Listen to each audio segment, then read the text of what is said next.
Humans of the cardboard, welcome back to Just Nuts, guys. Today we are doing a quick profile of MARINCESS. This is an early profile. It is now like the end of March. We're not gonna, I don't think, get the Legendary Duelist until June. So we're at like the earliest, like almost 2.5 months away. And that's if it doesn't get pushed back anymore. And I'm remembering the date correctly. So like either way, we're just like, we're a decent ways away. I want to look at this. I'm at this point in Yu-Gi-Oh! Where I'm more so excited about stuff to come than like what's actually going on in the format and stuff. So this is one of the decks I'm very, very excited about. The new wave of support is very, very good. Almost as good as it could have been, as like a 9 out of 10. And yeah, so let's look at an early profile. It's pretty standard, but like doesn't mean we can't run through everything.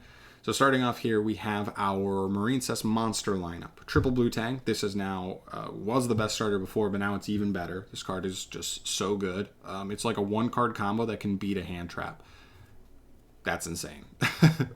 Next up, we have Triple Spring Girl. She now becomes like the best MARINCESS extender, in my opinion, because she's level 4.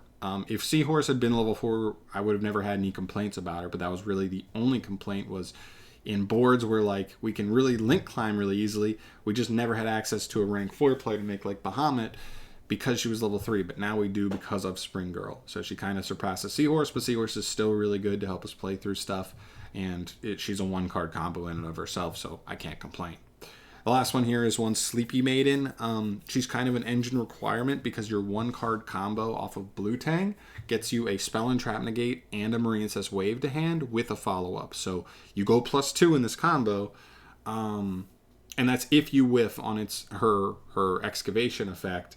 And the only way you can do that Spell and Trap Negate is with Sleepy Maiden, so you do need to have her as a part of it. But yeah, really, really good. That's all I'm playing there. I considered some others, but we'll talk about that in the side deck area. Moving up here, we have some extenders, Triple Abyss Shark and 2 Silent Angler. This card becomes the best extender for water decks, like straight up. If you're a Mermail player or whatever and you don't plan on going outside of water monsters for your turn 1 boards, this card is just insane.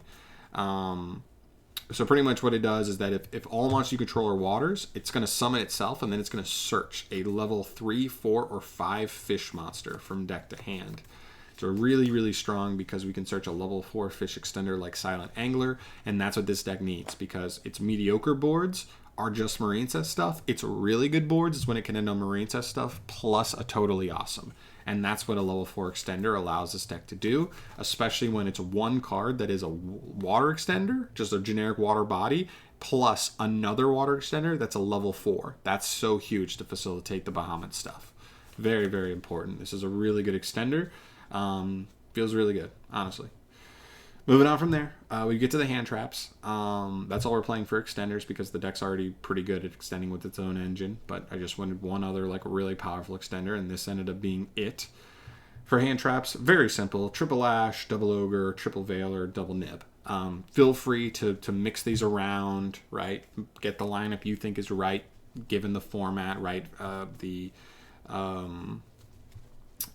The adventure stuff is so popular right now, so like Ogre probably needs to see play, and if you can see Nib with any other hand trap, it becomes like the best hand trap in the format, so pretty important. But obviously feel free to mix these around and play whatever you think is particularly good in your given format. Moving on from there, we get to the spells. Double MARINCESS Dive. This card is so huge. I mean, if you're looking at like the most important cards in the deck, it's like Sea Angel, the Link 1, Blue Tang, and like Dive. Like Dive is so huge. It's Monster Reborn, and if Battle Ocean's already on the field, you can just summon a MARINCESS monster straight from the deck, which is also kind of crazy. Most combos you're not gonna be able to do that unless you like hard open one of these and search the other. But still, a really, really powerful card. It lets you play through Interruption. It lets you beat Interruption with like 1 and 2 card combos sometimes. Really, really amazing card. The deck absolutely needed this.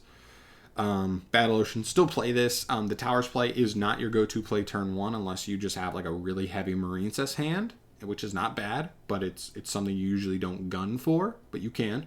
But it lets you seal up duels sometimes. And like if you hard open Dive, you don't want to search another Dive with Sea Angel, but it's always such a free search that it's like, might as well get something for free, so we'll just take the Battle Ocean, set that up. It's nice. From there, triple signet mining. I know some people stray away from this, which I don't fully understand. I think the biggest thing you can do for yourself in this deck is guarantee you get to Blue Tang as often as possible, and that's what this card does. Blue Tang is just insane. And it also like searches good extenders. I mean, like Spring Girl and Seahorse and even Sleepy Maiden, depending on the situation, are all good extenders, depending on like what your hand is and what's going on. That like, I don't know why you wouldn't play this.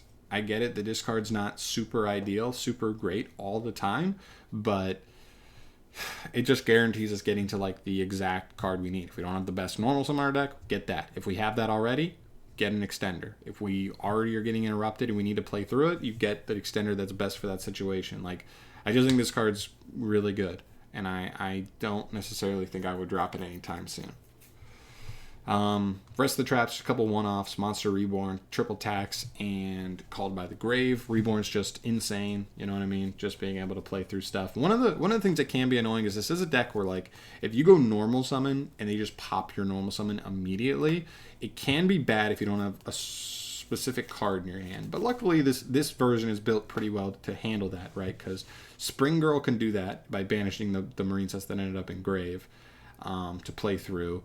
Dive can do that by just reborning it, and Signet Mining searches Spring Girl. So technically we have 8 and then 9 with the Reborn. So we do actually have a decent amount of stuff that helps us beat that specific situation, and this, like, almost none of that would be possible if we didn't get Spring Girl or Dive in the new wave of support. So definitely really good.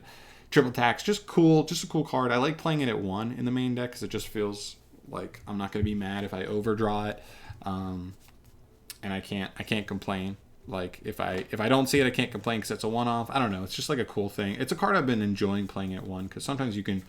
It's just not always great to see in, like, every duel. But, like, when you see it, it can be huge. Especially if it's a one-off, your opponent won't be expecting it consistently. Stuff like that. And then you get to call just simple stopping hand traps. Ash on Signet Mining can be annoying. Whatever else is good versus the deck. Ogre could be annoying in certain situations as well. So stopping Ogre can be nice. Then we get to the traps. Triple Wave, you have to play triple this card. Finding this card is so important, but it's searchable now. But ending on 2 of it is fine because it's not a hard once per turn. It's just imperm from the hand, which is searchable in the deck now. Really, really huge. And then triple Solemn Strike. This could be swapped out for more hand traps if you want to go even heavier on that lineup. For me, I'd rather play something like Strike. Give me something a little stronger, like game 1.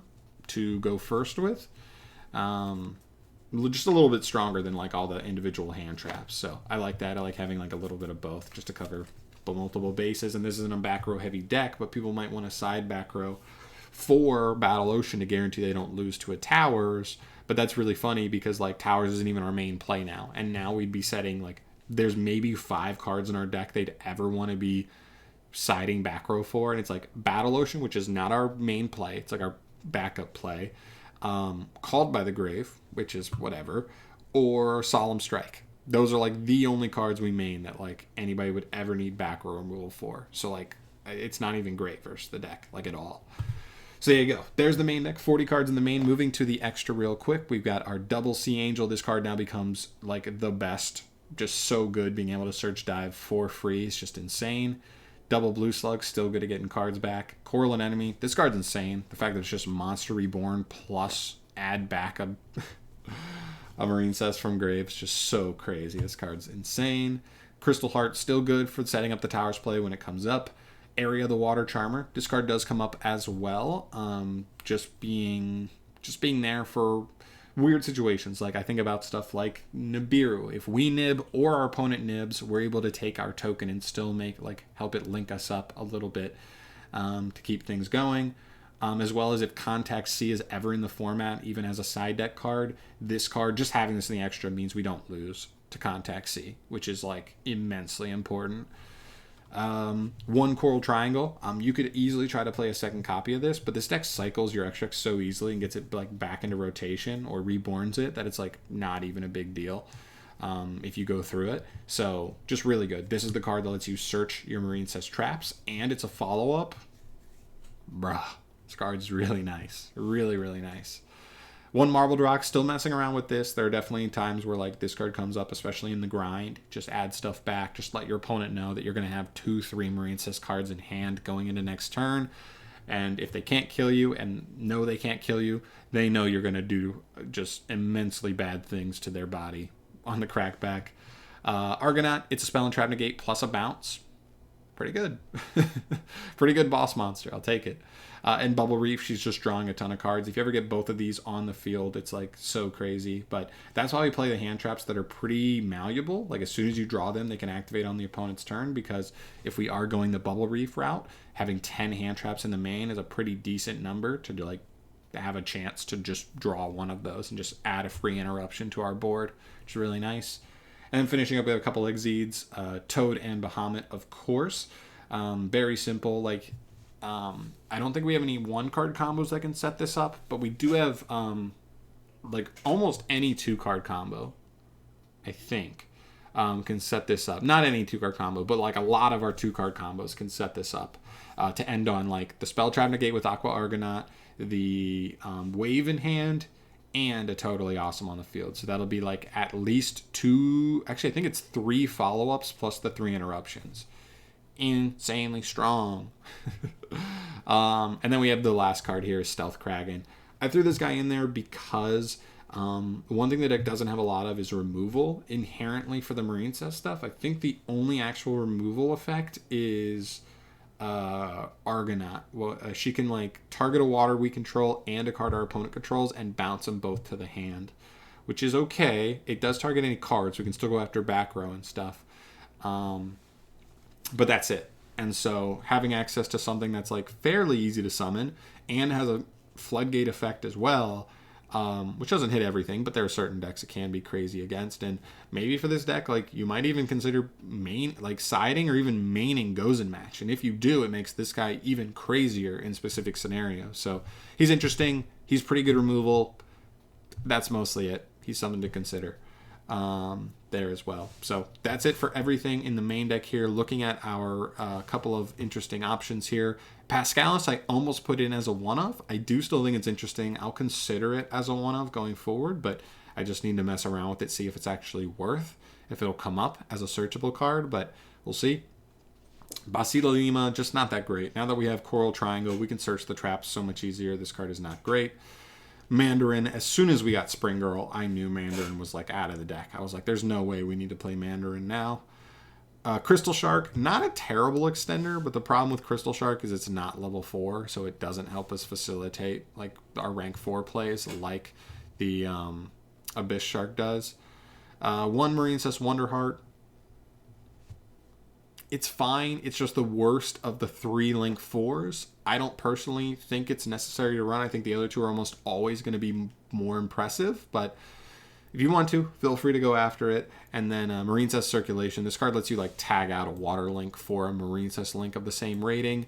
It just doesn't have any like legit applications that translates to anything crazy. And I guess some things I actually forgot is there is a small package that I've seen people mess around with before in Marincess, and it's just like 1 copy of Splash Mage, 1 transcode, 1 access code. It gives you a way on like turn 3 to be able to just link climb up into an access code line really quickly and just try to kill your opponent. I think it's okay. I don't think it's like busted or anything, but it's something to consider, certainly. But it's 3 whole slots, and I think like from literally here to here is almost mandatory. You could technically take out area if you feel comfortable. You're never going to get nibbed or like contact seed or anything. And then also, like, I also don't want to take these 2 out of the deck at least. Maybe you could argue Stealth Kragen in area, but I'm looking at this and I'm like, I don't know what else I would cut, man. Like, at all. I don't know what else. So I think it's, like, fine, but I don't think it's fully necessary in the deck at all. One more thing I didn't mention also is Stealth Kragen is a really cool application because I believe Abyss Shark says that he can actually be treated, if he's being used to make a number monster, he can actually be treated as a level 3 or 4 monster as well. So even in certain situations where you already were able to like do a Toad play, you may potentially just be able to go Abyss Shark, summon itself and grab Angler, summon Angler, and then those 2 just count as your 2 materials for Kragen. Unfortunately, Bahamut's not a number, so you can't use those 2 to make but you can still just pop into Kraken, which is another really cool way to make use of Kragen. Abyss Dweller is another card to consider for certain matchups that you could sub for the Kragen here. I wouldn't hate that, but it's not a number, so it's not as easy to summon sometimes. So I don't know. There you go. Really cool deck. I love this deck. I cannot wait for this stuff to drop. And obviously I'll make an in-person deck profile when that comes out and I've been able to actually like mess around with the cards in hand and all that stuff and really get some legit testing done. But until then, this is what I got to work with. Obviously, let me know in the comment section down below. This is kind of like a theory video, early video. Let me know anything else I should consider for the list, whether it's main deck, extra deck, whatever. I'd love to hear your guys' thoughts on that, but that's going to sum it up for today. Thank you so much for watching. As always, subscribe to the channel if you want to see more stuff from me. I'll see you in the next one. Peace.